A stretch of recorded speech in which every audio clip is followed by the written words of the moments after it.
तो सीपी राधाकृष्णन से जब राष्ट्रीय नेतृत्व ने भारतीय जनता पार्टी के पूछा था तो उन्होंने साफ गोई से कहा था कि शायद ही हम कोई सीट जीत पाए। अन्ना मलाई को एक श्रेय जाता है कि उन्होंने भारतीय जनता पार्टी के आंकड़े को दहाई में पहुंचा दिया। केरल में देखेंगे कि वो 16-17% तक पहुंच गई है। तो जानकी अम्माल उनकी मां का नाम है और 93 साल की हैं वो। तमिलनाडु के तीसरे ऐसे राजनेता होंगे जो उपराष्ट्रपति पद तक पहुंचेंगे। ठीक है, वो संघ के व्यक्ति हैं लेकिन उतने हार्ड कोर संघी नहीं है कि कांग्रेस का। आप जानते ही हैं कि कुछ एक राज्यों को छोड़ दिया जाए तो उसकी हालत बहुत अच्छी है नहीं। सीपी राधाकृष्णन की जो स्वीकार्यता है across the boundary line. CP Radhakrishnan hosiery के कारोबारी हैं, उनका खानदान कारोबारी है। पैन इंडियन राजनेता बनना है तो आपको हिंदी आनी चाहिए। मॉडरेट छवि के चलते वो हाउस को बढ़िया से चला लेंगे। जगदीप धनखड़ ने अपने शुरुआती 2 साल में विपक्ष को जिस तरह से टाइट किया, चौधरी चरण सिंह के तो एक दौर में वो उत्तराधिकारी माने जाते हैं। Chaturvedi, no no, this is not possible, I can't leave Bharatiya Janata party. तो यह भारतीय जनता पार्टी के लिए जगदीप धनखड़ या सतपाल मलिक के तुलना में बड़े अच्छे नगीने साबित होंगे। इनके पास एक स्टीम कार होती थी, मारुति स्टीम कार। हम इनकी कार में बैठ के इनके घर चले जाते थे। भारतीय जनता पार्टी ओबीसी की राजनीति आज कहीं ज्यादा आक्रामक ढंग से कर रही है। भारतीय जनता पार्टी एक जमाने में बामन बनिया की पार्टी कही जाती थी। ये जो जातियों की राजनीति भी जो होती है वो तमिलनाडु में होती है। तमिलनाडु पहला राज्य है जिसने 50% से ज्यादा आरक्षण दे दिया था। उनको तमिलनाडु का मोदी कहा जाता है। श्रीलंका का दौरा करें, श्रीलंका के मुद्दों पर बातचीत करें, लिखें। मैंने परिवार को कभी नहीं देखा। चाहे वो जबरदस्त हैं, शिव जी के बड़े भक्त हैं। दिया मैंने लिखा था 22 जुलाई को कि ये बन सकते हैं। आप सभी को सादर प्रणाम। स्वागत है आपका हमारे YouTube चैनल पर। आज हम एक ऐसे व्यक्तित्व पर बात करने के लिए उपस्थित हुए हैं जिनका नाम एनडीए की तरफ से उपराष्ट्रपति पद के लिए दिया गया है। सीपी राधाकृष्णन, उम्र 68 साल, और उनके प्रस्तावक बने देश के प्रधानमंत्री श्री नरेंद्र मोदी जी। उनके बारे में तमाम बातें हैं कि उनकी माँ ने सर्वपल्ली राधाकृष्णन से प्रभावित होकर उनका नाम रखा कि एक दिन वो भी राष्ट्रपति बनेंगे। तमिलनाडु के एक शहर तिरुप्पुर में जन्म हुआ। कोंगू वेल्लालार गौंडर जाति से आते हैं। उसी जाति से तमिलनाडु की राजनीति का एक और बड़ा चेहरा अन्नामलाई और पलानी स्वामी भी आते हैं। बीबीए किया। पुराने खिलाड़ी रहे, टेबल टेनिस के कॉलेज चैंपियन रहे। वॉलीबॉल और क्रिकेट के भी शौकीन हैं। 16 से 17 साल की उम्र में ही संघ के स्वयंसेवक बने। एक 19,000 किलोमीटर की यात्रा भी की, 93 दिन की, जिसमें उन्होंने तमाम सामाजिक राजनीतिक विषयों पर जागरूकता अभियान चलाया। 2 बार लोकसभा के सदस्य रहे और 3 चुनाव उन्होंने हारे भी। 2024 में महाराष्ट्र के राज्यपाल रहे, उसके पहले झारखंड के राज्यपाल रहे। तेलंगाना का भी उन पर उन्हें जिम्मेदारी दी गई बतौर राज्यपाल। इसके बाद तमाम, ये तो खैर उनकी राजनीतिक जीवन की बातें थीं, उनके निजी और सामाजिक जीवन की। आज हम बात करेंगे उनके राजनीतिक जीवन पर, और उन पर बात करने के लिए हमारे साथ श्री उमेश चतुर्वेदी सर। उत्तर प्रदेश के बलिया से आते हैं। ऑल इंडिया रेडियो में कंसल्टेंट रहे। दिल्ली जर्नलिस्ट एसोसिएशन के अध्यक्ष रहे, उसके पहले उपाध्यक्ष रहे। तमाम मीडिया संस्थानों में अपनी सेवाएं दी। अक्सर इनके संपादकीय देश के प्रतिष्ठित अखबारों में प्रकाशित होते हैं। और तो सर, सबसे पहले स्वागत है आपका हमारे YouTube चैनल पर।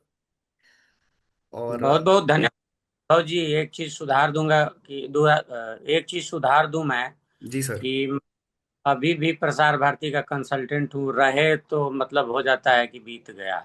जी तो सर। अभी भी हूँ। हाँ ओके। जी। तो सर, वर्तमान में भी ऑल इंडिया रेडियो के कंसल्टेंट हैं। तो सर, पहला मेरा प्रश्न यही है, और मुझे लगता है कि जनमानस का प्रश्न है, कि मिशन साउथ, कि भले तमिलनाडु का विधानसभा चुनाव अगले साल है, पर भाजपा ने एक साथ, मतलब पूरा मिशन ही शुरू कर दिया है।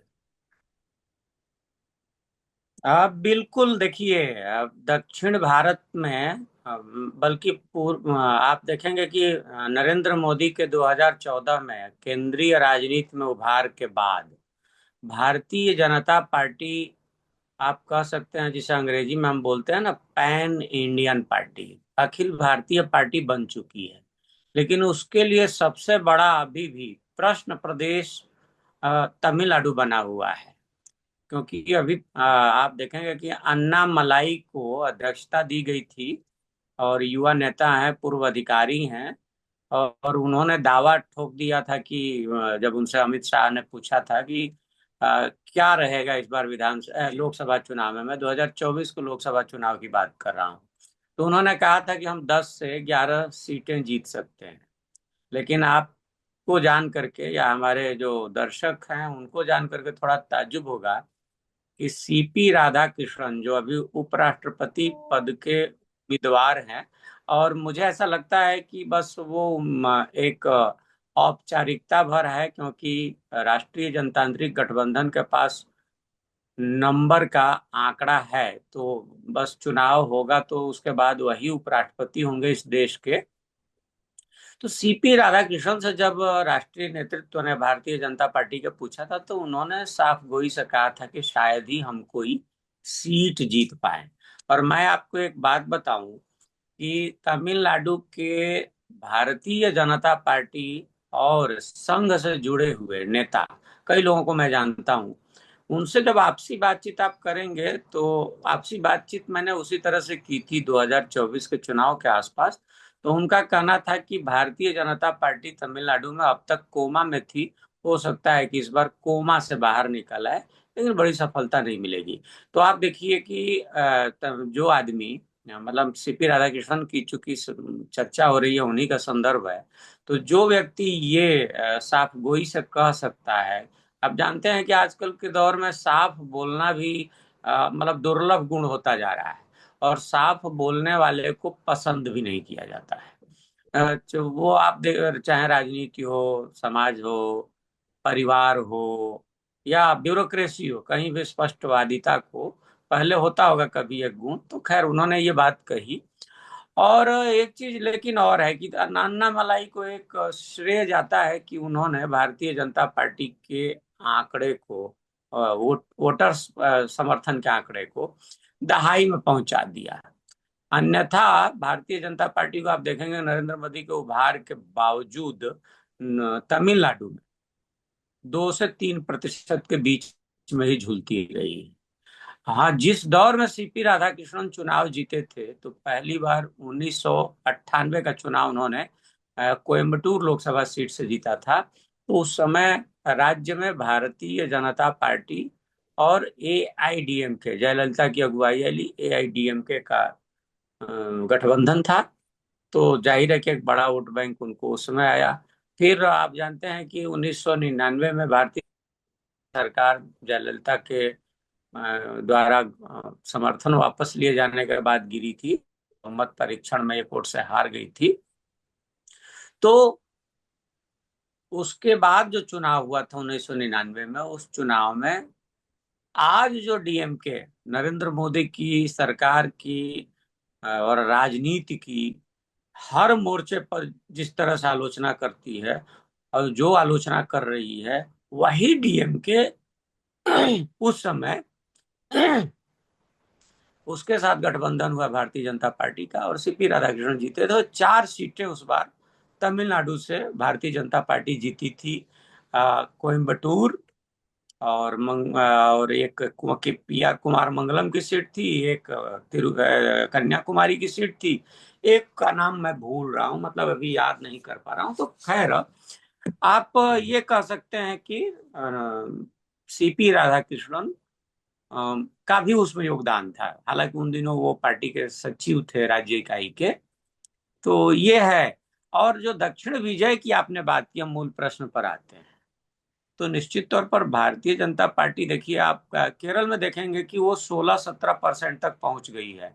और पिछले लोकसभा चुनाव में तो उसने एक सीट जीत भी लिया, और उसके विधायक भी रह लिए थे। हालांकि तमिलनाडु में भी उसके विधायक हैं, और आप देखेंगे कि इसी जो भारतीय जनता पार्टी की महिला मोर्चा की अध्यक्ष हैं, वो कोयम्बटूर की ही एक विधानसभा सीट से, जिस कोयम्बटूर सीट से सीपी राधाकृष्णन 2 बार सांसद रहे और 3 बार चुनाव हारे, उसी की एक विधानसभा सीट से वो विधायक हैं।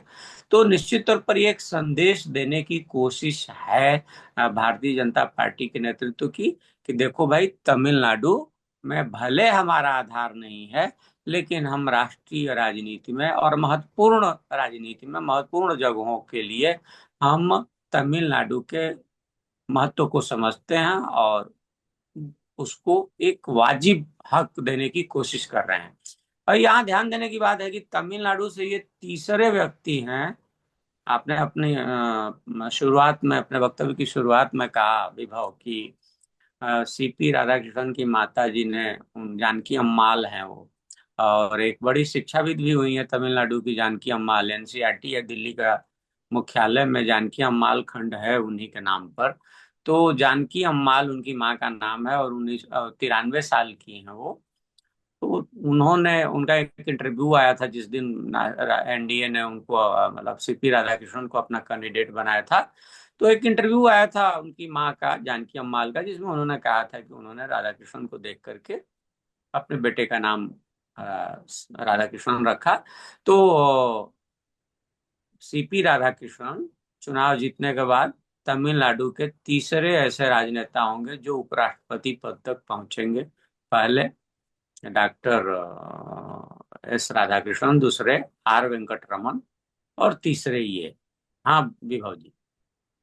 सर, बीता जो 15 अगस्त था, उस पर लाल किले पर नरेंद्र मोदी जी ने भाषण दिया और आरएसएस का जिक्र नहीं किया, मतलब संगठन का नाम नहीं लिया, लेकिन एक काफी मतलब अनकहे शब्दों में आरएसएस के लिए एक सराहना भरे शब्द कहे लाल किले से।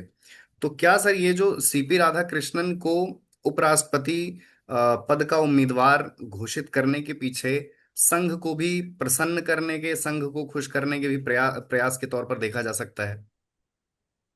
नहीं, मैं उसमें थोड़ा सा एक चीज सुधार दूं। उन्होंने राष्ट्रीय स्वयं सेवक संघ का नाम लिया था, खुल के लिया था कि 100 साल क्या एक संगठन है जो, और देश का सबसे बड़ा एनजीओ है। सब बहुत कुछ बातें कही थी उन्होंने राष्ट्रीय स्वयंसेवक संघ को। और इसमें दो राय नहीं है कि 2024 के लोकसभा चुनाव में भारतीय जनता पार्टी जो बहुमत के आंकड़े से 33 सीटें पीछे रह गई थी, तो उसके लिए एक माना गया कि कहीं आरएसएस के कार्यकर्ताओं को उदासीनता एक बड़ी वजह रही, क्योंकि चुनाव के बीच में कुछ बयान आ गए थे भारतीय जनता पार्टी की ओर से। लेकिन ये कि सीपी राधाकृष्णन को बना करके संघ को उन्होंने खुश करने की कोशिश की है, या संघ के व्यक्ति को, ये भी थोड़ा ज्यादा हो जाएगा। ठीक है वो संघ के व्यक्ति हैं, लेकिन उतने हार्डकोर संघी नहीं है जिस तरह के संघ के लोगों की आज छवि बन गई है या बना दी गई। ठीक है कि वो राष्ट्रीय स्वयं सेवक संघ से जुड़े रहे, लेकिन सीपी राधाकृष्णन की जो छवि है वो एक खासतौर पर तमिलनाडु में एक मॉडरेट लीडर की, वो कंजर्वेट लीडर की नहीं है, उदार राजनेता की है। उनकी तुलना में भारतीय जनता पार्टी के कई वहाँ नेता ऐसे हैं जो बड़े ही मतलब कट्टर नेता माने जाते हैं। उनकी तुलना में मतलब सीपी राधाकृष्णन ज्यादा मॉडरेट है। मैंने उनकी बेटी की शादी और बेटे के विवाह को, फंक्शन को अटेंड किया है, मुझे बुलाया था उन्होंने। हम दिल्ली से कई लोग गए थे, 3-4 लोग गए थे। तो मैंने वहां देखा कि cross the boundary line her party का नेता, डीएमके का हो या डीएमके का हो, या तमिलनाडु में बहुत सारी छोटी छोटी पार्टियां हैं, मैंने वाइको को वहां देखा। तो बहुत लोग आए थे और बड़े नामी गिरामी पत्रकार, एमडी नलपत और जैसे कांग्रेस के भी नेता, उसमें से कुछ लोगों को मैं वहाँ जब देखा, या उन्होंने जब मुझे देखा, तो थोड़ी हैरत हुई, क्योंकि मैंने अपने पत्रकारिता जीवन की शुरुआत में चूंकि जिस अखबार में काम करता था, तो वहाँ मैं सबसे जूनियर रिपोर्टर था दिल्ली ब्यूरो में। तो मुझे उस अखबार के लिहाज से, मैं दैनिक भास्कर का जिक्र कर रहा हूँ, क्योंकि तब वो भास्कर अविभाजित मध्य प्रदेश और राजस्थान का अखबार होता था। तो उसकी नजर में जनता दल या कम्युनिस्ट पार्टी या समाजवादी पार्टी की कोई महत्ता नहीं होती थी। तो मुझे ये बीट दी गई थी, जनता दल, कम्युनिस्ट पार्टी और सपा उपा। तो मैंने कवर किया था, तो उसमें से जनता दल के एक बड़े नेता रहे, दिल्ली में वो पदाधिकारी रहे जनता दल के उरूज के दिनों में, जो उभार का दिन था।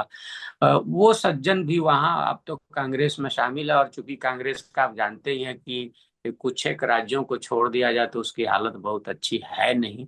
तो जाहिर है कि वहां भी वो छोटे भाई की टाइप की पार्टी है, या अति क्या बोले हैं, कनिष्ठ भ्राता की तरह की भूमिका में है। तो वो थे, लेकिन वो भी वहां शामिल थे। और दिल्ली के कुछ बड़े कांग्रेस नेताओं का नाम लिया उन्होंने, और बोले कि उनको नहीं बुलाया गया है क्या, मतलब। तो मैं जान के वहां ताज्जुब किया।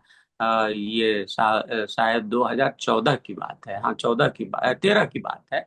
तब जान करके मुझे शायद ताज्जुब हुआ कि सीपी राधाकृष्णन की जो स्वीकार्यता है अक्रॉस द बाउंड्री लाइन, मतलब सीमाओं के आर पार, हर पार्टी में है, और लोग आए भी थे।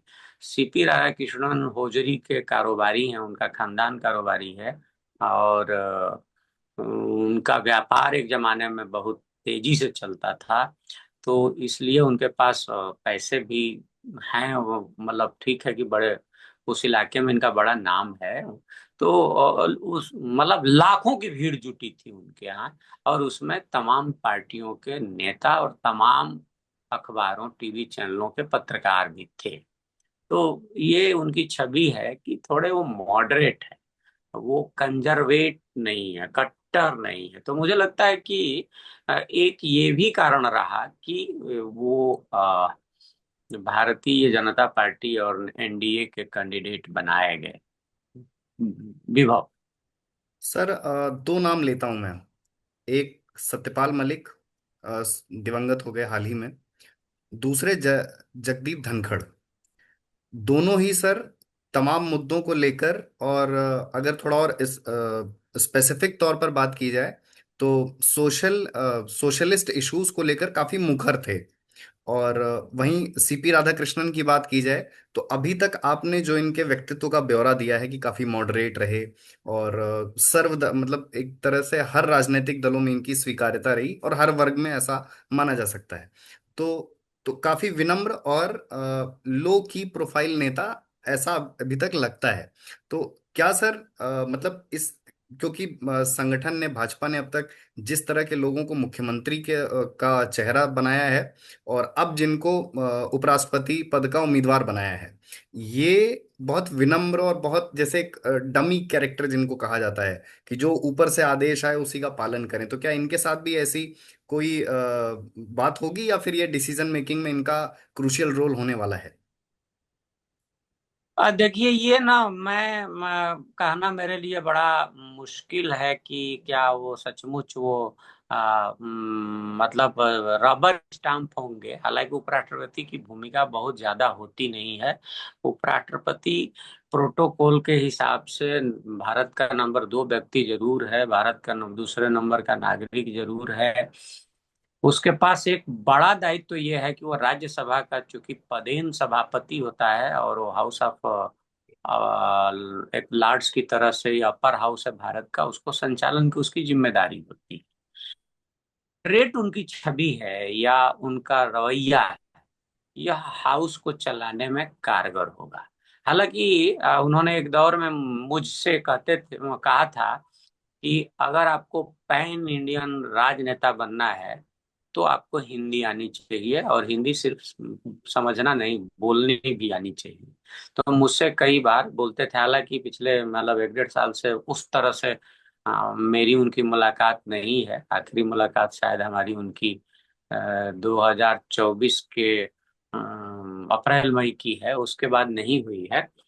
तो मैंने देखा कि फिर भी वो विनम्रता से वो चला ले जाएंगे हाउस को। उनके साथ एक दिक्कत मुझे जहां तक लगती है कि वो हिंदी उस तरह से फ्लुएंट नहीं है। तो वो संभालना थोड़ा, क्योंकि आप जानते हैं, भले ब्यूरोक्रेसी में, भले पॉलिसी मेकिंग में, भले कारपोरेट में अंग्रेजी का बोलबाला हो, राजनीति और संसद हिंदी से चलती है, तो थोड़ी उनको दिक्कत आएगी। लेकिन ये मतलब वो मॉडरेट छवि के चलते वो हाउस को बढ़िया से चला लेंगे, क्योंकि वो सबसे बढ़िया सभा। और रही बात कि वो मतलब सतपाल मलिक और जगदीप धनखड़ की, तो आप तो जगदीप धनखड़ को देखिए ना, कौन ऐसा राज्यपाल होगा जो मुख्यमंत्री के लिए परमानेंट विपक्ष की भूमिका निभा रहा हो। उन्होंने निभाया। उन्होंने ममता बनर्जी जैसी धाकड़ राजनेता को, दुर्धर्ष है एक तरह से, मतलब वो भारतीय जनता पार्टी के साथ थी और रेल मंत्री थी अटल बिहारी वाजपेयी की सरकार में। और उन्होंने, अटल बिहारी वाजपेयी ने जब कोलकाता का दौरा किया था, तो मुझे याद है वो टीवी चैनलों पर के सामने आया था। वो अपने घर कालीघाट ले गई थी वाजपेयी जी को, अपनी माँ से मिलाया था, तो उनकी माँ से वाजपेयी जी ने चुटकी लेते हुए ही सही, लेकिन सही बात कही थी कि आपकी बेटी मुझे तंग बहुत करती है। तो ऐसे राजनेता के खिलाफ एक कड़क विपक्ष की भूमिका, या आप देखेंगे कि जगदीप धनखड़ ने अपने शुरुआती 2 साल में उपराष्ट्रपति के तौर पर विपक्ष को जिस तरह से टाइट किया, मुझे नहीं लगता कि मतलब लोकसभा में उतना उस मतलब और सॉरी संसद में कोई उतना कर पाया होगा।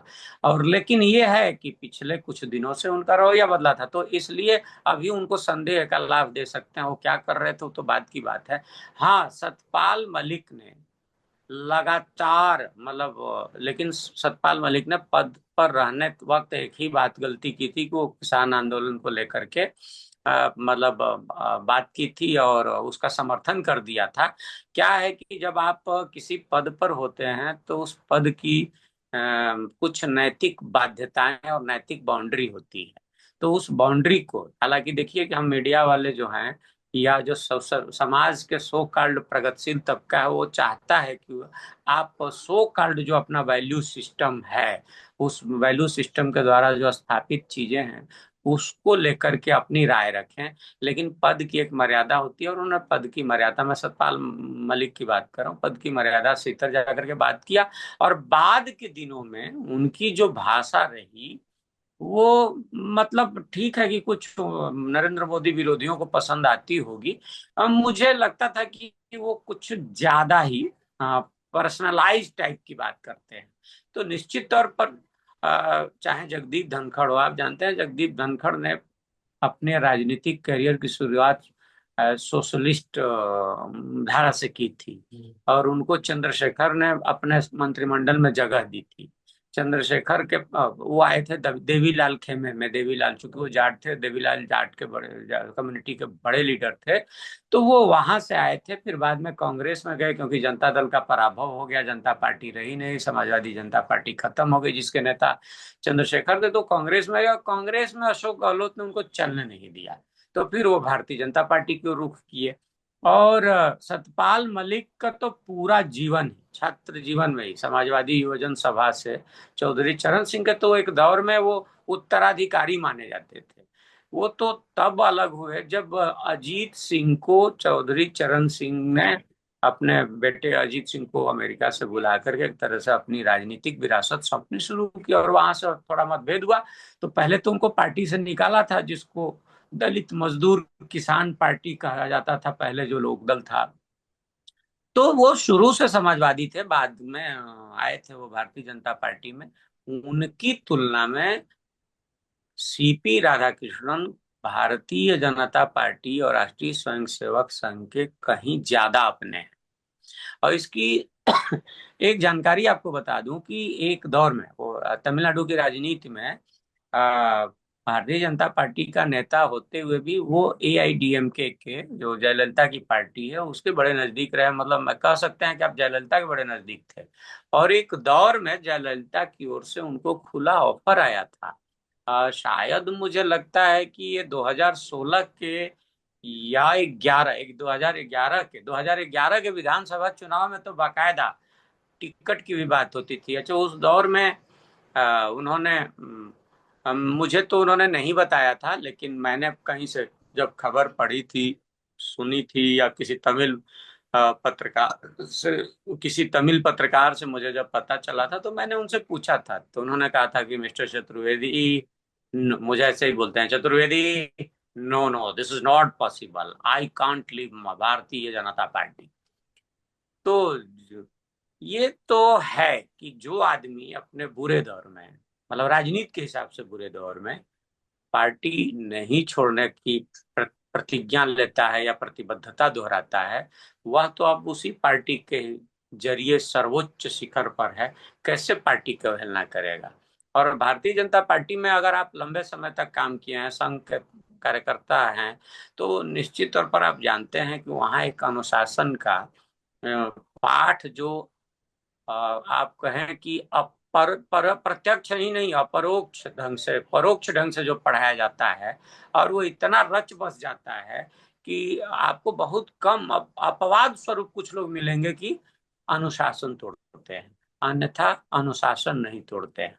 तो यह भारतीय जनता पार्टी के लिए जगदीप धनखड़ या सतपाल मलिक के तुलना में बड़े अच्छे नगीने साबित होंगे। और मुझे तो कई बार लगता है कि ये तुलना भी नहीं होनी चाहिए, क्योंकि सतपाल मलिक, मेरा एक चीज मानना है कि किसी के बारे में जानना हो या किसी के बारे में कोई राय बनानी हो, कोई धारणा बनानी हो, कोई अवधारणा विकसित करनी हो, तो सिर्फ उसके वर्तमान व्यक्तित्व को मत देखिए, उसके बैकग्राउंड को भी देखिए।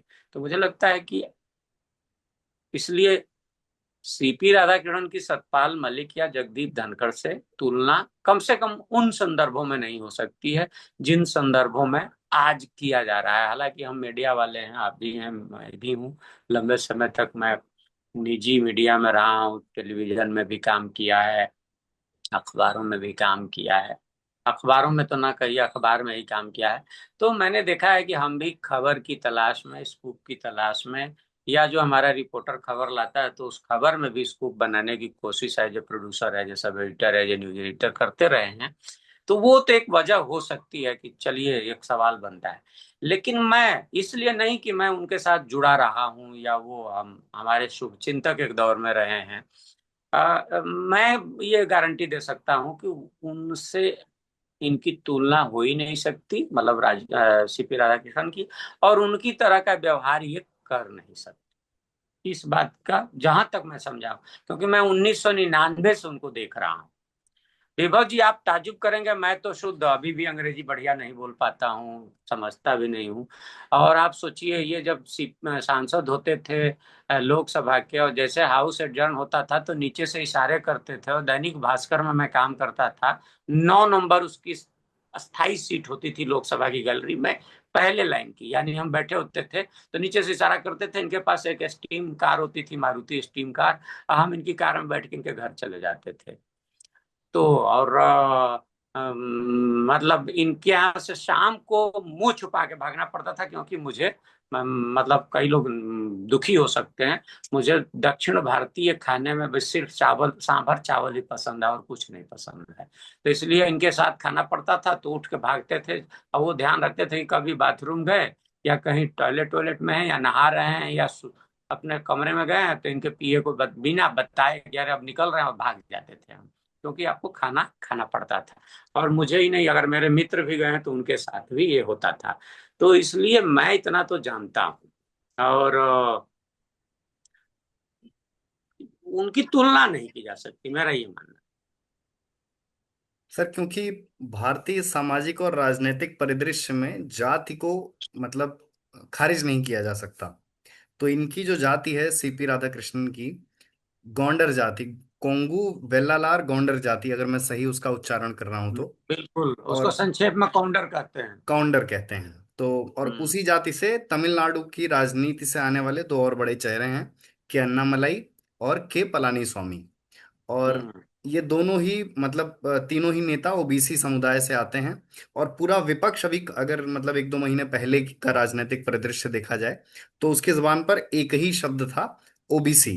और उसमें अगर एक और शब्द जोड़ दिया जाए तो ओबीसी आरक्षण।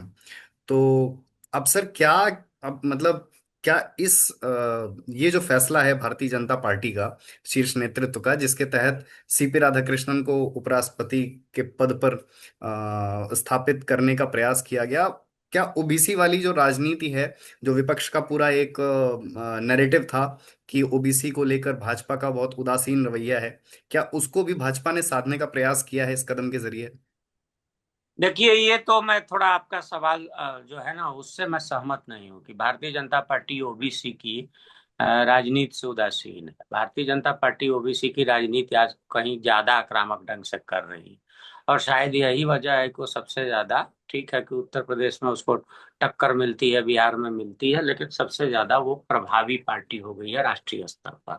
और जो भारतीय जनता पार्टी एक जमाने में बामन बनिया की पार्टी कही जाती थी, और उस छवि से वो बाहर निकल गई है। और इसका आप देखेंगे, कभी भारतीय जनता पार्टी के अंदरूनी हलके में सुनेंगे तो जो इन कम्युनिटी के जो शुरुआती दौर के समर्थक हैं, लोग थोड़े से निराश भी दिखते हैं। तो ये कहना कि ओबीसी की पॉलिटिक्स जो है, अभी पूरा का पूरा जो ध्यान है, खासतौर पर मंडल आयोग की रिपोर्ट लागू होने के बाद, आप देखेंगे कि पूरी राजनीति ओबीसी केंद्रित हो गई है, और उसमें दलित भी एक बड़ा हिस्सा बन गया है। तो ये तो ठीक है कि उसके लिहाज से देखें तो सीपी राधाकृष्णन एक अच्छा और मुफीद चेहरा हो सकते हैं ओबीसी की कथित राजनीति को लेकर के। लेकिन ये भी आप जान लीजिए कि जिसे कौंडर जाति से आते हैं, उस जाति का उस तरह से तमिलनाडु की राजनीति में, मतलब जाति लिहाज, जैसे हम उत्तर प्रदेश बिहार की तरह से आप बात करें, तो जैसे उत्तर प्रदेश में आप देखेंगे कि यादव हैं, बिहार में यादव हैं, या राज्य भर एक जाति है, वो भी अपना कुछ क्षेत्रों में उस तरह से प्रभाव वाली मतलब जाति नहीं है, क्योंकि बहुत बड़ी जनसंख्या नहीं है इसकी। लेकिन एक तो प्रतीक होता है, राजनीति में प्रतीकों से बात की जाती है। आप जानते हैं, जो ला गणेशन थे, अभी नागालैंड के राज्यपाल थे, हम्म। और कुछ ही दिनों पहले उनका निधन हुआ था। तो सीपी राधाकृष्णन उनकी अध्यक्षता में भी काम कर चुके हैं। वो तमिलनाडु के भारतीय जनता पार्टी के अध्यक्ष रहे थे, राष्ट्रीय स्वयंसेवक संघ के प्रचारक रहे, और ब्राह्मण जात से आते थे। लेकिन एक चीज और भी देखेंगे, बात तो बड़ी लंबी हो जाएगी। आप देखेंगे कि जो ब्राह्मण इरेडिकेशन होता है अपर कास्ट का, वो सबसे पहले तमिलनाडु में ही शुरू होता है। ये जो जातियों की राजनीति भी जो होती है, वो तमिलनाडु में होती है, जस्टिस पार्टी के जरिए शुरू होती है, और देखते देखते वो आक्रामक बन जाती है। इतनी आक्रामक बनती है कि आज पूरी की पूरी पॉलिटिक्स आप देखेंगे कि उसी के बनाए हुए बुनियादी ढांचे पर आगे बढ़ रही है। जब देखिए साउथ दक्षिण, इसलिए आप देखेंगे कि तमिलनाडु पहला राज्य है जिसने 50% से ज्यादा आरक्षण दे दिया था ओबीसी और दलित को। और जब ऐसा हुआ तो आप देखेंगे कि जो अपर कास्ट के लोग थे, पढ़े लिखे तमिलनाडु में, उनको लगा कि अब यहाँ हमारा भविष्य नहीं है। तो उन्होंने किस पर फोकस किया, आप आज भी देखिएगा, उन्होंने फोकस किया ब्यूरोक्रेसी पर, मतलब सिविल सर्विस पर। दूसरा फोकस किया लॉ के फील्ड में। और ये वो लोग हैं जो भारत में रह गए, नहीं तो भारत, जो आप देखेंगे कि तमिलनाडु के जो अपर कास्ट की प्रतिभाएं हैं, और वो मतलब आप तो जानते हैं, वो तो दावा करते हैं कि वो तमिल भारत की सबसे पुरानी भाषा है, संस्कृत से भी पुरानी भाषा है, और ज्ञान विज्ञान का बड़ा केंद्र भी रही है। तो ज्ञान विज्ञान जिन के धारा जाहिर है कि वहाँ एक बड़े वर्ग के पास थी। तो जो उसमें अपर कास्ट था, वो तो विदेश चला गया। आज आप सुंदर पिचाई या इंदिरा नूई या इसी सत्य नडेला जो देखते हैं, वो कौन लोग हैं? वो उसी तमिलनाडु का अपर कास्ट के लोग हैं, जिनके परिवारों को लगा, पूर्वजों को लगा कि अब इस दौर में वो सरवाइव नहीं कर पाएंगे ठीक से, तो वो विदेश चले गए। आप देखिए, पूरा सिंगापुर में लोग भरे पड़े हैं तमिलनाडु के, अमेरिका में भरे पड़े हैं, और अच्छे अच्छे पदों पर हैं। तो ये कौन लोग हैं? सत्य नडेला, उनकी तो चर्चा भी, मतलब अब बताना जरूरी नहीं है कि कौन है, या सुंदर पिचाई कौन है, या इंदिरा नूई कौन है। तो ये ऐसी प्रतिभाएं वहीं से निकली। खैर, ये बात थोड़ी दूसरी हो जाएगी। मेरा ये कहना है कि तमिलनाडु में वो प्रतीकों की राजनीति के लिए ये सही है, लेकिन इसके बावजूद कि वो कौंडर जाति से आते हैं, मैं फिर दोहरा रहा हूँ कि कौंडर जाति का प्रभाव, राजनीतिक प्रभाव बहुत बड़ा नहीं है, लेकिन चेहरा बड़ा है सीपी राधाकृष्णन का। और आप एक बात तो मैं सोच रहा था कि पूछेंगे, लेकिन आपने पूछा नहीं। उनको तमिलनाडु का मोदी कहा जाता है। जब 2013 में तमिलनाडु के एक चैनल में डिबेट चली तो उनको बुलाया गया। मुझे वो चैनल के याद नहीं है। और शायद मैं हाँ, ये दिल्ली के तमिलनाडु हाउस की बात है। फर्स्ट फ्लोर पर, ज्यादातर वो फर्स्ट ही फ्लोर पर ठहरते थे। वो जो बिहार भवन के बगल वाला तमिलनाडु हाउस है, चाणक्यपुरी थाने के पीछे। तो उस तमिलनाडु हाउस का शायद कमरा नंबर 103 या 107 था, मैं भूला हूं। तो उसी में वो ठहरे थे। और वो नरेंद्र मोदी को भारतीय जनता पार्टी ने, ये जुलाई 2013 के बाद की बात है, नरेंद्र मोदी को भारतीय जनता पार्टी ने प्रधानमंत्री पद का अपना उम्मीदवार बनाया, दावेदार बनाया। तो उस पर डिबेट पूरे देश में चली कि आपको वो पूरे उस दौर की घटनाएं अगर याद ना हो तो याद दिला दूं कि भारतीय जनता पार्टी में ही एक वर्ग इसके खिलाफ था, और खासतौर पर जो उस समय प्रभु और प्रभावी वर्ग था। तो जाहिर है कि डिबेट चली। तो उस डिबेट में इनको भारतीय जनता पार्टी के तमिलनाडु के नेता होने के नाते, शायद वो तमिल चैनल था, इन्होंने बुलाया गया। तो यहीं से वो गए थे। फिर बाद में चेन्नई उन्नई में भी कई बार हिस्सा लिया। और वहां उन्होंने दमदार तरीके से नरेंद्र मोदी की दावेदारी के पक्ष में भारतीय जनता पार्टी का जो फैसला था अपने तर्क रखे। और चूंकि वो मोदी जी की तरह वो भी दाढ़ी रखते हैं, हम्म। तो उनको जो मतलब कॉम्प्लीमेंट्स आने शुरू हुए वो तमिल मोदी के रूप में आने शुरू हुए। और बाद में तो डिबेट में जब वो जाते थे तो तमिलनाडु के जो चैनल्स थे, अखबारों ने उनको तमिल मोदी कहना शुरू कर दिया था। तो हालांकि वो नरेंद्र मोदी के बड़े नजदीकी भी रहे हैं, और बड़ी मतलब गुजरात में जब वो मुख्यमंत्री थे मोदी जी, तो उनका आना जाना भी था। लेकिन उनके बारे में मेरे से बहुत ज्यादा बातें कभी नहीं हुई है, तो मैं नहीं जानता कि वो क्या है। लेकिन इतना मैं जानता हूँ, वो अहमदाबाद गांधीनगर का दौरा करते थे। और मिलते थे, और कई बार उनके चुनाव अभियान में भी वो गए हैं। तो तमिलनाडु की हम मोदी कहे जाते हैं, तो एक प्रतीकात्मक चेहरा है तमिलनाडु का। और मैं मतलब मोटे तौर पर तीन चीज कह सकता हूँ तमिलनाडु पर। भारतीय जनता पार्टी की जो निगाह है अपना प्रभाव बढ़ाने की, तो उसकी एक कोशिश। ओबीसी पॉलिटिक्स को जो कि राष्ट्रीय स्तर पर ये दिखाना है कि देखो जी, सीपी राधाकृष्णन की उम्मीदवारी है, वो उम्मीदवारी मतलब एक तो प्रतीक की राजनीति है जो ओबीसी वाली। दूसरी तमिलनाडु का संदेश है, संकेत है कि भाई तमिलनाडु की जनता का, कि आपका महत्व भारतीय जनता पार्टी की नजर में बहुत ज्यादा है। भारतीय जनता पार्टी आपके यहाँ के योग्य लोगों को भी देश के योग्य पदों पर और प्रतिष्ठित और महत्वपूर्ण पदों पर बैठाती है, बैठाना की तैयारी में है या बैठा रही है। और तीसरा ये है कि तमिलनाडु का जो एक मॉडरेट चेहरा है, उसके जरिए हम मॉडरेट लोगों को पसंद करते हैं। क्योंकि आप देखेंगे कि भारतीय जनता पार्टी की छवि खासतौर पर उनके विरोधियों की नजर में एक कट्टर पार्टी की बनाई जा रही है या बन गई है। तो भारतीय जनता पार्टी हालांकि सबका साथ सबका विकास इस टाइप की बातें करके, प्रधानमंत्री ने ऐसे बहुत सारे नारे दिए हैं, अल्पसंख्यकों के लिए भी बहुत काम किए हैं। आप तो देखेंगे जब रिकॉर्ड पर जाएंगे तो अल्पसंख्यकों को जितनी छात्रवृत्तियां मिली हैं उतनी तो मतलब बहुसंख्यक समाज के लोगों को नहीं मिली है। तो खैर ये सब, या फिर जो प्रधानमंत्री योजना है, उज्ज्वला योजना है, प्रधानमंत्री आवास योजना है, वो घर उसमें जाति और धर्म देख करके और गैस का कनेक्शन नहीं मिला है, सबको मिला है। वो क्राइटेरिया है, उस क्राइटेरिया में जो आ गया। तो वो भी एक संदेश देने की कोशिश है कि भारतीय जनता पार्टी ने एक मॉडरेट व्यक्ति को भारत के भारत की संसद के उच्च सदन को चलाने की जिम्मेदारी दी है। तो इसमें भारतीय जनता पार्टी का भी अपना भला है, क्योंकि अ, उसको विधायी काम काज, चूंकि सरकार उसकी है तो उसको निपटाना होता है। और एक मॉडरेट छवि का व्यक्ति भी हाउस को बढ़िया से संभाल सकता है। सिर्फ डांट डपट से ही नहीं चलता है, अपने निजी संबंधों से भी संसद के सदन चलते हैं। जैसे आपने देखा होगा कई बार आपके कई विचारधारा के भी कट्टर विरोधी विचारधारा वाले लोग होंगे, लेकिन वो दोस्त होंगे। तो जैसे ही आपको देखते हैं ना, तो वो अपनी कट्टरता को किनारे रख देते हैं कि यार ये हमारा दोस्त, अब इससे क्या बहस करें। जी। हाँ सर, तो जैसा कि अभी आपने कहा, और मैं कई मीडिया रिपोर्ट्स में ये पढ़ रहा था, कई जगह ये हेडलाइन ही थी।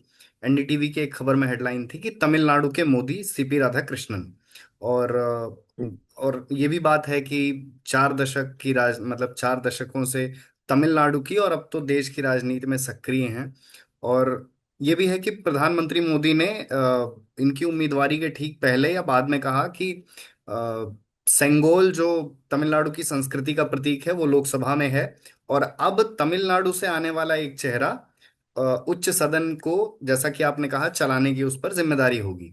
लेकिन सर, एक कहीं ना कहीं ये भी कमी नजर आती है, या फिर इसे जो भी कहा जाए कि जो चेहरा या इतने सशक्त राजनीतिक किरदार एक राज्य की राजनीति में 4 दशक से सक्रिय हैं, और उसके बाद और भी नाम अन्नामलाई जैसे, लेकिन फिर भी तमिलनाडु में मतलब सिर्फ अगर इसे आंकड़ों के तौर पर देखा जाए तो सिर्फ वोट परसेंटेज बढ़ पाया, और सीट, लेकिन एक भी सीट नहीं मिल पाई विधानसभा चुनाव में। विधानसभा चुनाव में तो 3-4 सीटें मिली हाँ, हैं, लोकसभा चुनाव में। लोकसभा चुनाव में नहीं मिली। और ये जो वोट शेयरिंग भी जो बढ़ा है, तो वो आप कह सकते हैं कि वो अन्ना मलाई की आक्रामक राजनीति की देन रहा है। और अगर AIDMK से जो कि समझौता होते होते रह गया था, समझौता होता तो शायद जो DMK इतना बड़ा दल बन करके उभरा है, समाजवादी पार्टी के बाद वही लोकसभा में सबसे बड़ा दल है, 22। हम्म। उसके साथ नहीं, दूसरे नंबर पर, तीसरे नंबर पर ममता बनर्जी की पार्टी है विपक्ष में। दूसरे नंबर पर, पहले नंबर पर कांग्रेस है, दूसरे नंबर पर समाजवादी सपा। पार्टी है, तीसरे नंबर पर तृणमूल कांग्रेस, DMK की 39 में से 22।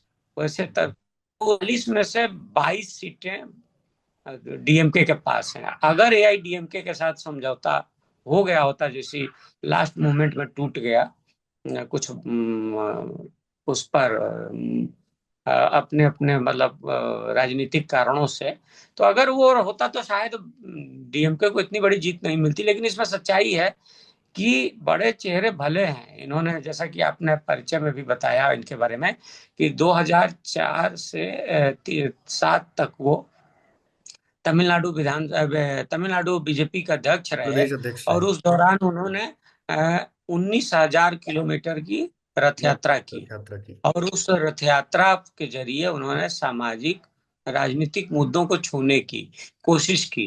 अच्छा, एक चीज और आपको बता दूं मैं, अब यात्रा की बात आई तो उनके मन में, जब वो राजनीति में एक अब मतलब किनारे थे, बहुत सक्रियता नहीं थी, बड़ा पद नहीं था, तो वो चाहते थे, उनके मन में एक बड़ी अंदर खाने में एक ये भावना थी, एक चाहत जिसको कहते हैं, कि वो सिर्फ अपने विचार को रखें। क्योंकि तमिलनाडु के बारे में आप जानते हैं कि श्रीलंका की जो तमिल पॉलिटिक्स है, तमिल मुद्दे हैं, तमिल समस्याएं हैं, वो भारत की तमिलनाडु राज्य, भारत के तमिलनाडु राज्य को भी बहुत प्रभावित करते हैं, बहुत छूते हैं, बहुत उसको प्रभावित करते हैं।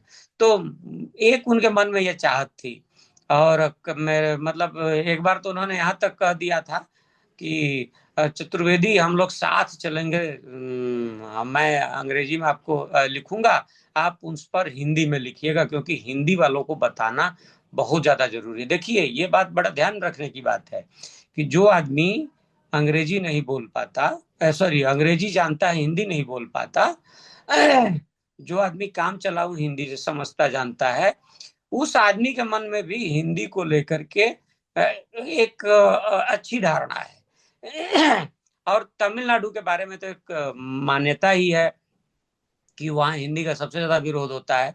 लेकिन इसमें आधी सच्चाई है, विरोध राजनीतिक ज्यादा होता है, सामाजिक और दूसरे मुद्दों पर कम होता है। तो ऐसे राज्य का भारतीय जनता पार्टी का नेता मतलब एक चाहत रखता था कि भाई श्रीलंका का दौरा करें, श्रीलंका के मुद्दों पर बातचीत करें, लिखें। और चूंकि मैं हिंदी में नहीं लिख सकता, तो उमेश तुम कर देना मेरा सहयोग। तो मुझे लगता है कि हालांकि ये बात हुई नहीं, और 10-12 साल बीत गए, फिर मैंने तो दोबारा पूछा भी नहीं। तो ये सब चीजें हैं कि एक दौर में वो चाहत रखते थे। और एक और मजेदार बात बताएं कि अब तो उनकी पत्नी भाई साथ दिखती हैं, झारखंड के राज्यपाल बने 18 फरवरी 2023 को, या 31 जुलाई 2024 को वो महाराष्ट्र के राज्यपाल बने। तो उनकी पत्नी साथ दिखती हैं। 5 साढ़े 5 साल वो मतलब सांसद रहे 2 टर्म में, या पौने 6 साल कह सकते हैं। क्योंकि वाजपेयी जी की दूसरी जो टर्म वाली सरकार थी 99 वाली, वो पूरा कार्यकाल होने से पहले ही चुनाव हो गए थे, मई में हो गए थे चुनाव, तो सितंबर अक्टूबर में होने चाहिए थे। तो उस दौर तक मैंने उनकी पत्नी को, उनके बच्चों को दिल्ली में नहीं देखा, जबकि मैं रेगुलर उनके सरकारी आवास पर जाता था। वो उनके एक फैमिली के सदस्य, शायद वो रिश्तेदार थे, और वो अचानक आ गए एम्स में इलाज कराने के लिए। तो उन्होंने अपने उस जमाने के पीए जो थे उनको भेज के वेस्टर्न कोर्ट में एक सूट बुक करा दिया, सामान खरीद दिया गृहस्थी का, मतलब चावल दाल आटा जो भी हो सकता है, और एक भेज दिया, मतलब अपने साथ नहीं रखा उनके यहाँ। मैंने परिवार को कभी नहीं देखा।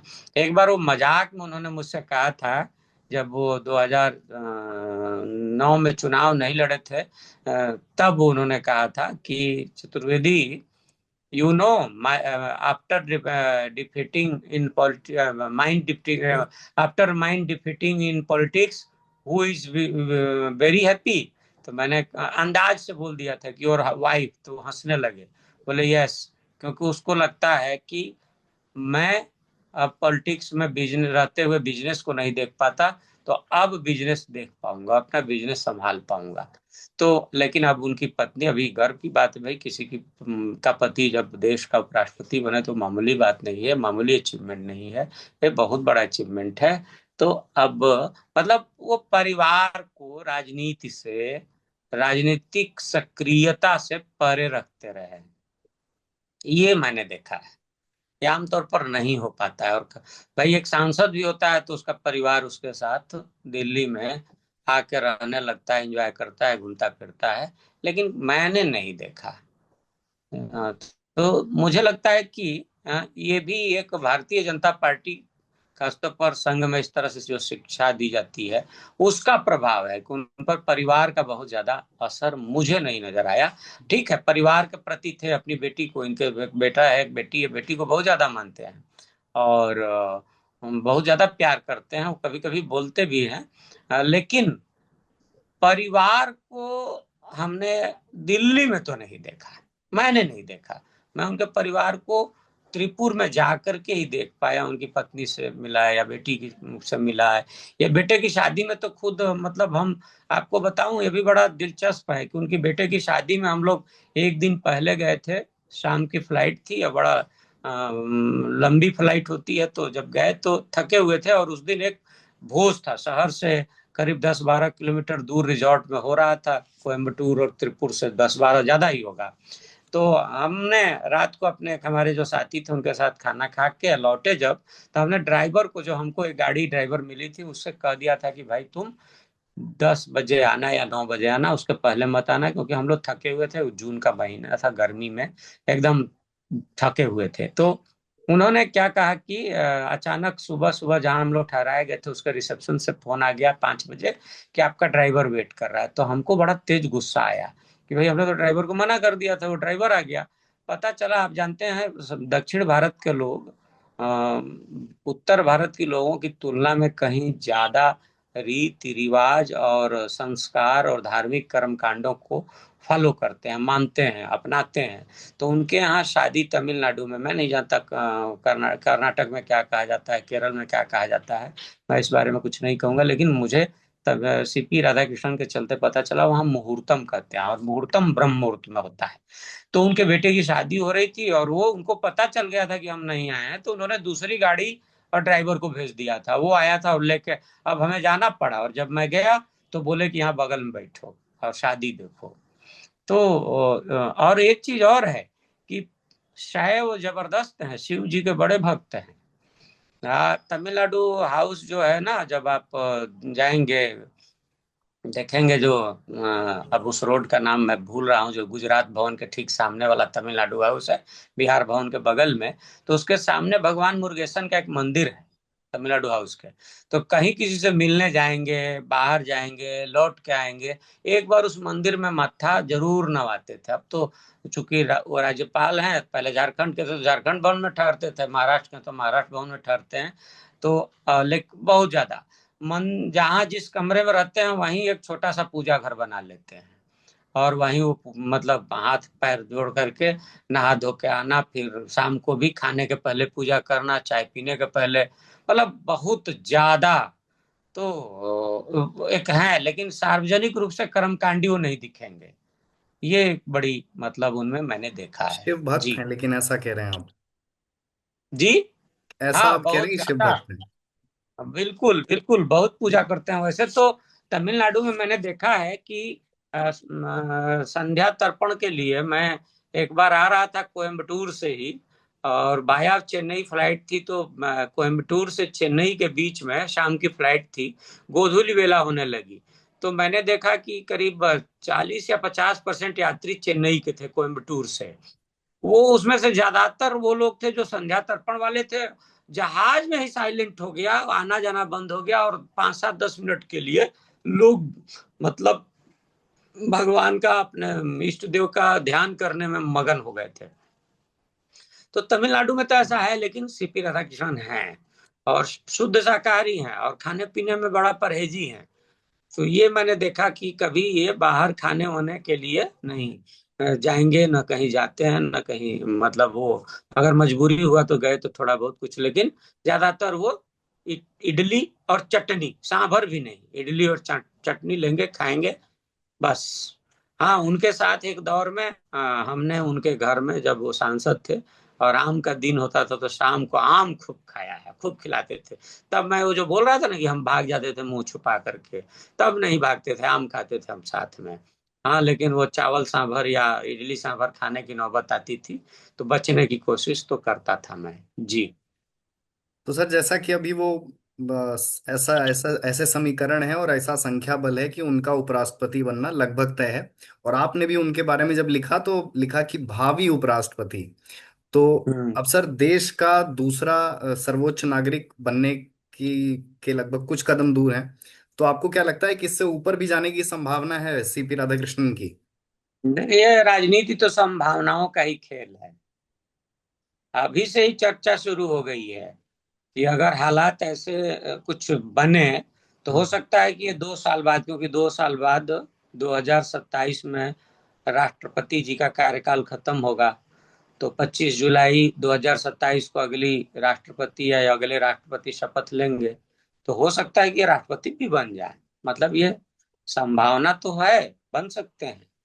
क्योंकि आप देखिए कि, अच्छा एक चीज और देखिए कि नरेंद्र मोदी जी के जमाने में रामनाथ कोविंद जी, उनको कितने लोग जानते थे जब तक वो बिहार के राज्यपाल नहीं बने थे।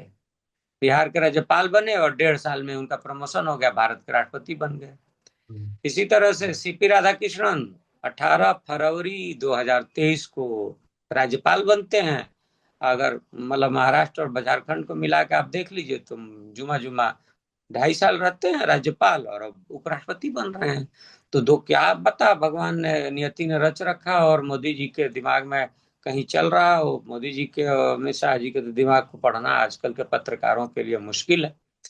तो फिर भी, अब आप, कई बार लोग कहते हैं कि आपने लिख दिया, मैंने लिखा था 22 जुलाई को कि ये बन सकते हैं।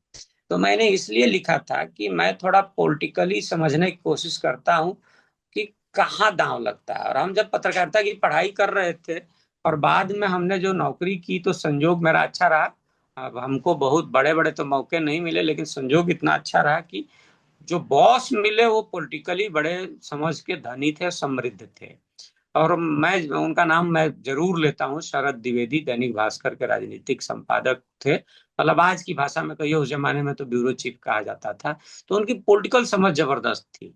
और एक बात और कहूँ कि वो तो माइंड से, विचारधारा से, सोच से कांग्रेसी थे, लेकिन समाचार के हिसाब पर जब आता था तो किसी से बेईमानी नहीं करते थे। तो मुझे याद है कि एक बार अटल जी ने बड़ी शानदार राज्यसभा में भाषण दिया, तो मैं राज्यसभा कवर करता था, वो किसी के कमरे से बैठ के सुन रहे थे, तो मुझे खोजते हुए आए, बोले देखो, जबकि वो आलोचक थे वाजपेयी जी के और सरकार के भी।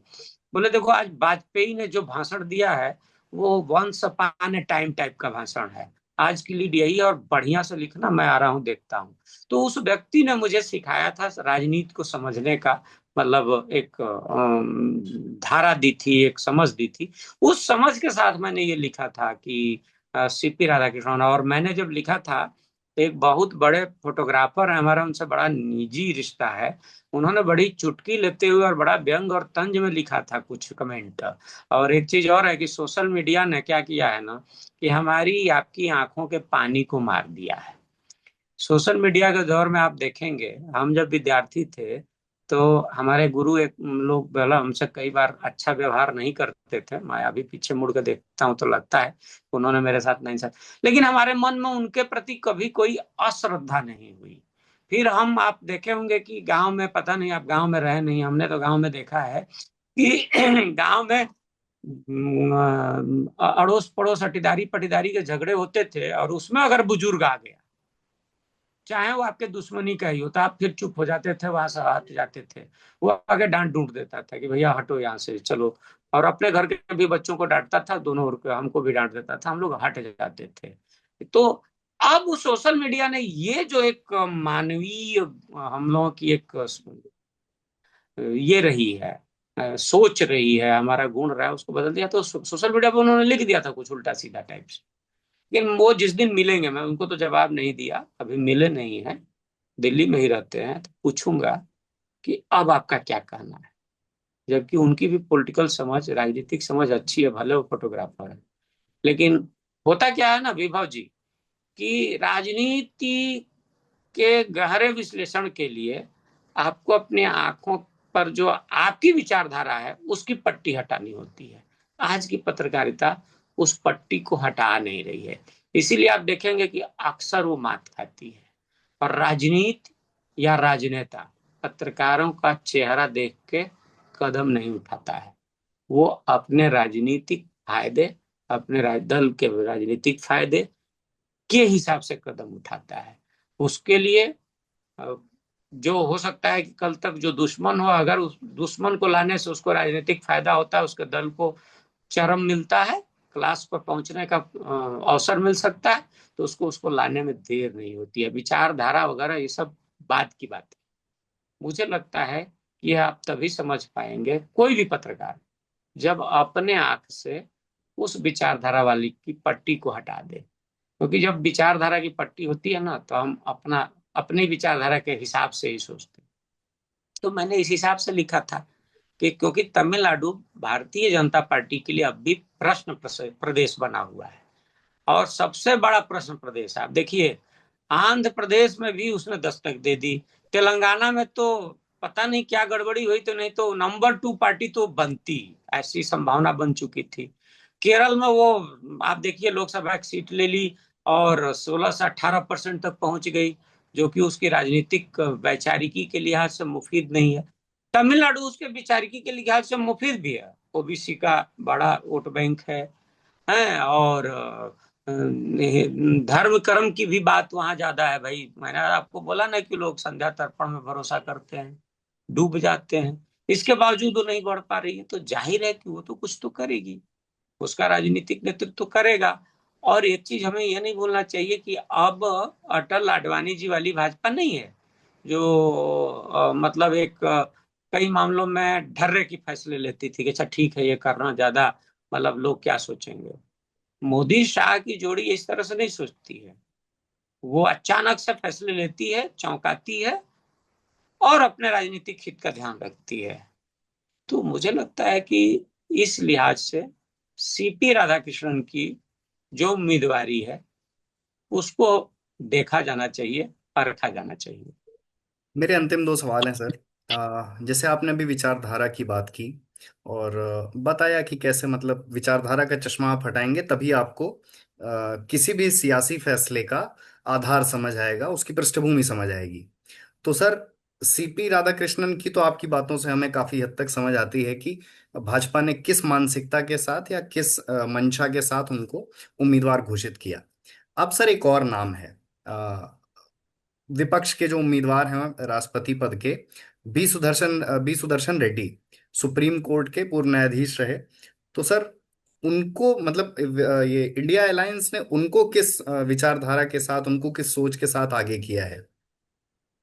मुझे लगता है कि उनको कांग्रेस को कहीं डर इस बात का जरूर था कि आंध्र प्रदेश और पुराने आंध्र प्रदेश यानी तेलंगाना की जो पार्टियां हैं वो कहीं एनडीए के दबाव में आकर के, मैं तो उनकी बात नहीं कर रहा हूँ, तेलुगु देशम की नहीं कर रहा हूँ, वो आकर के कहीं एनडीए के साथ ना चली जाए। मैं बात कर रहा हूँ बीआरएस की।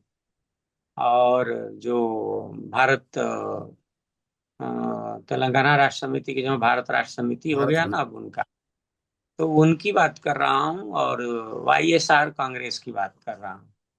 एक, क्योंकि सुदर्शन रेड्डी आंध्र प्रदेश से आते हैं।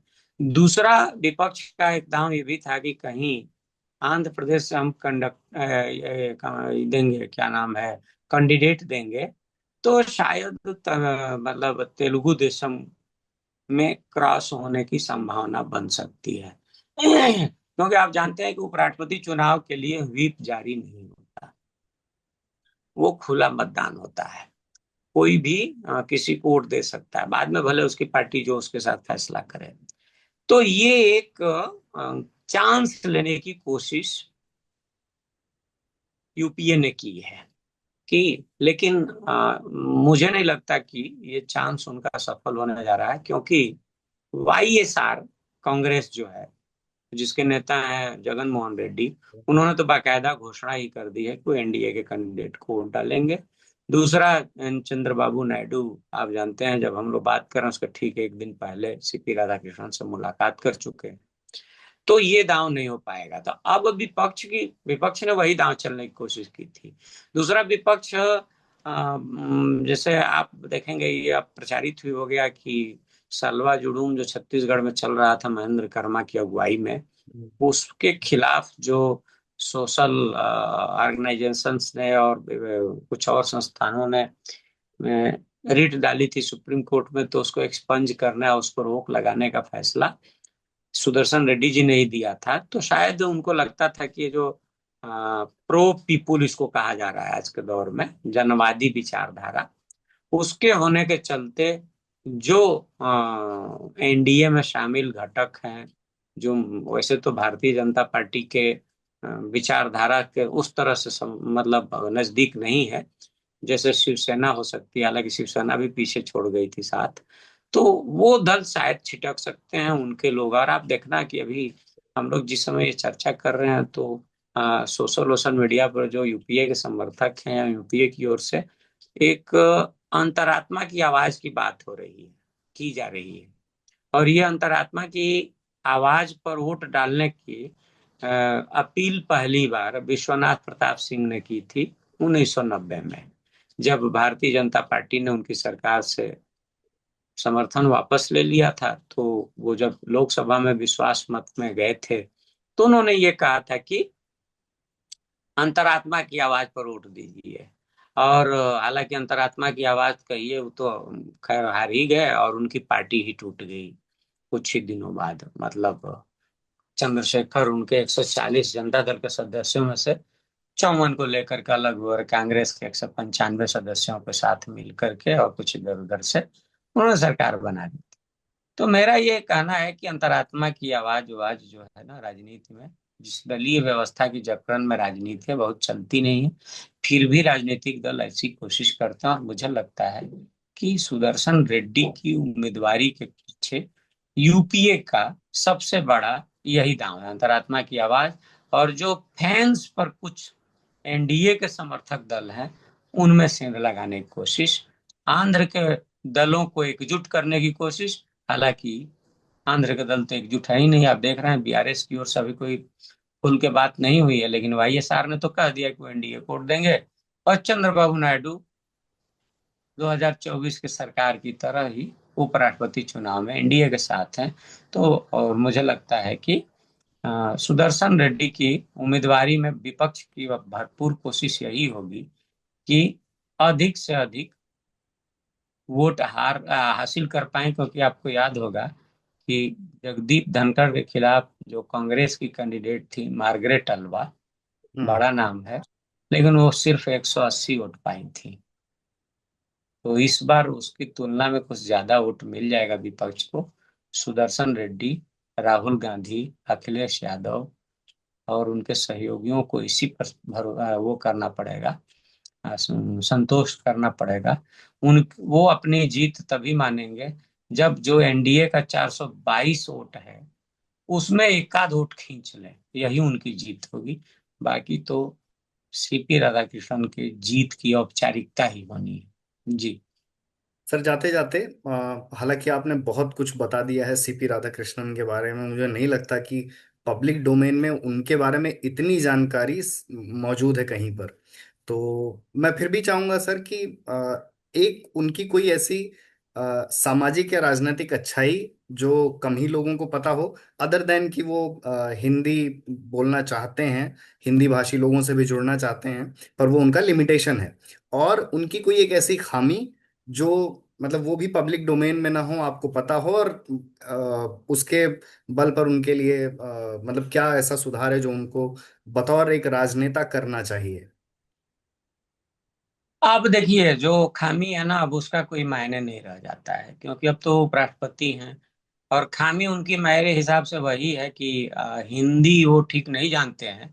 और राज्यसभा के 70% से 80% सदस्य ऐसे ही होंगे जो हिंदी में ही काम काज करते हैं, हिंदी बोलते हैं, हिंदी में इंटरप्ट करेंगे, हिंदी में नारे लगाते हैं, हिंदी में हल्ला करते हैं, हिंदी में अपनी बात रखते हैं, हिंदी में हंगामा करते हैं। तो मुझे लगता है कि उनको समझना और संभालना ये उनके लिए चुनौती होगी, यही उनकी खामी है। बाकी निजी जीवन की बातें बहुत ज्यादा, मतलब उसका कोई मायने अभी नहीं आता है। और अच्छाई उनकी ये है कि जैसे मैं जिसको भी मतलब मिलवाऊं, तो कभी भी मतलब वो, मैं ही क्या, कोई भी मेरे जानने वाला भी अगर मेरे नाम से कभी मिल लेता था राज्यपाल बनने से पहले, तो वो खुल के मिलते थे कभी उनमें अंदर, जबकि आप जानते हैं वो मिलियनर है।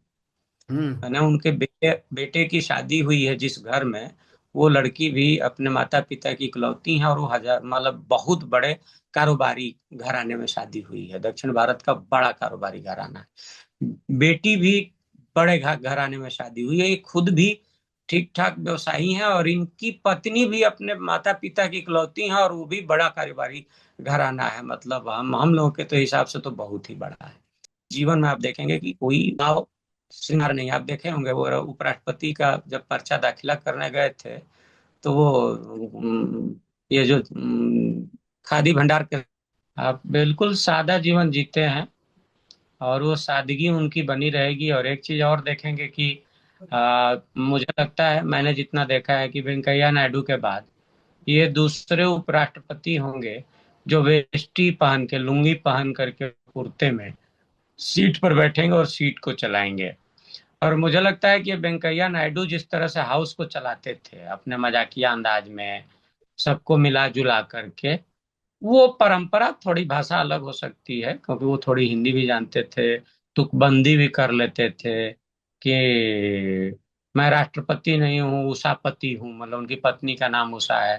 तो इस टाइप से तो ये नहीं बोलेंगे। लेकिन मुझे लगता है कि ये उस हिसाब से राज्यसभा को चलाने की कोशिश करेंगे, उसमें सफल भी रहेंगे।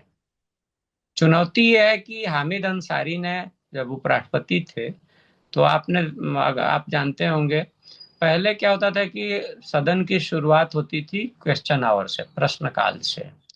तो प्रश्नकाल के तुरंत बाद शून्यकाल होता था। जब शून्यकाल का लोकसभा की या राज्यसभा की रूल बुक में, जो नियम पुस्तिका है उसमें या संसद में कहीं जिक्र नहीं है। ये बहुत कम लोग जानते हैं कि शून्यकाल की शुरुआत डॉक्टर लोहिया की मांग पर शुरू हुई थी, जब वो 1963 में फर्रुखाबाद से उपचुनाव जीत करके लोकसभा पहुंचे थे। कि उनका कहना था कि भारत बहुत बड़ा देश है, सांसद भी ज्यादा हैं, लेकिन सबको बोलने का मौका नहीं मिलता, और वो सांसद जो भी हैं जिनको मौका नहीं मिलता है, वो भी अपने एक बड़ी जनसंख्या का प्रतिनिधित्व करते हैं, तो उनको भी बोलने का मौका मिलना चाहिए। शून्यकाल, तो शून्यकाल अक्सर हंगामे की भेंट चढ़ जाता था। तो उसके बाद फिर हाउस चलता नहीं था, तो हामिद अंसारी ने एक रूल बनाया कि पहले शून्यकाल ही होगा, और उसके बाद प्रश्नकाल होगा। तो राज्यसभा में पहले शून्यकाल होता है। तो शून्यकाल में ज्यादातर ठीक है कि उनका संवैधानिक महत्व तो नहीं है, सरकार पर दबाव नहीं पड़ता, सरकार उसका जवाब देने के लिए उसमें जो सवाल उठते हैं बाध्य नहीं है। लेकिन ये तय जरूर है कि उसका महत्व है, उसकी इम्पोर्टेंस है, उसका एक अपना मतलब एक दायरा है, एक उसकी जरूरत भी है। एक तरह से कहिए तो चेस्ट क्लियरिंग, शिकायत करने का एक बहुत बड़ा मंच भी है। उससे बहुत सारे लोगों के भड़ास भी निकलती है, राजनीतिक भड़ास, जनता की समस्याओं की भड़ास। तो उसको संभालना कि ज्यादातर सांसद 200 जो 45 40 सांसद हैं राज्यसभा, उसमें ज्यादातर हिंदी भाषी हैं, तो उनको संभालना, क्योंकि शुरुआत चेयरमैन को ही करनी होती है राज्यसभा में।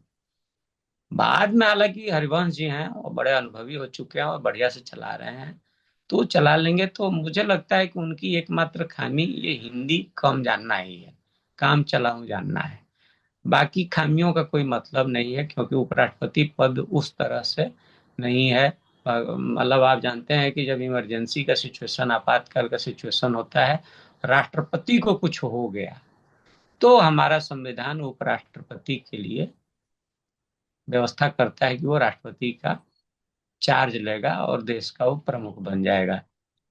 तो मुझे लगता है कि भगवान न करे ऐसी कोई स्थिति हो, और आएगी भी नहीं, वो छोड़ दिया जाए, तो उपराष्ट्रपति पद के लिए एक बहुत बड़ी जिम्मेदारी नहीं है। हाँ ये है कि उपराष्ट्रपति बनने के बाद वो तमिलनाडु के जब दौरे करेंगे, तो जो पद का एक प्रोटोकॉल होता है, एक जो ऑरा होता है, उस ऑरे का असर निश्चित तौर पर भारतीय जनता पार्टी को पड़ेगा, क्योंकि वो मूलतः भारतीय जनता पार्टी के नेता हैं। और उसका एक तमिलनाडु में संकेत जाएगा, और भारतीय जनता पार्टी कोशिश करेगी कि उस संकेत को जन समर्थन में तब्दील कर सके, और उस जन समर्थन से अपनी राजनीतिक ताकत को बढ़ा सके। तो सर, बहुत बहुत धन्यवाद इतना समय देने के लिए। देश के भावी उपराष्ट्रपति के बारे में, उनके सामाजिक, राजनैतिक और उनके व्यक्तिगत जीवन पर इतने विस्तार से चर्चा करने के लिए, और देश की समसामयिक राजनीति, देश की सत्ताधारी पार्टी के जो राजनीतिक कार्यशैली, और वो कार्यशैली इस फैसले से कितनी मेल खाती है, उस पर प्रकाश डालने के लिए, तमाम पहलुओं पर विस्तार से बात करने के लिए बहुत बहुत धन्यवाद। और इस उम्मीद के साथ, इस अभिलाषा के साथ कि इस वार्तालाप के पहलुओं का प्रचार और प्रसार होगा, और मिलेंगे किसी अगली वार्ता में। तब तक के लिए नमस्कार। नमस्ते।